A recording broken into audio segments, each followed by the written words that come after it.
আসসালামু আলাইকুম এভরিওয়ান, কেমন আছেন সবাই? আশা করি ভালো আছেন। আজকে ছোট্ট একটা ইনফরমেশন আপনাদের দিব। আহ, টায়ার টায়ার খুব গুরুত্বপূর্ণ একটা জিনিস গাড়ির জন্য। কারণ গ্রাউন্ড আর আপনার গাড়ি, এই দুটার কন্ট্যাক্ট সারফেস একটা টায়ার। টায়ারের ব্যালেন্স যেন ঠিক থাকে, সেই ক্ষেত্রে একটা জিনিস ফলো করা উচিত। দেখছেন, একটা হলুদ ডট আছে এই জায়গায়, এখানেও আছে।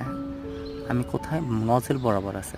অনেক জায়গায় দেখা যায় টায়ার যখন আমরা ফিট করি তখন হলুদ ডটটা এই জায়গায় চলে আসে। তাতে করা হয় কি, যে চাকার যে ব্যালেন্সটা থাকে সেটা একটু নষ্ট হয়ে যায়।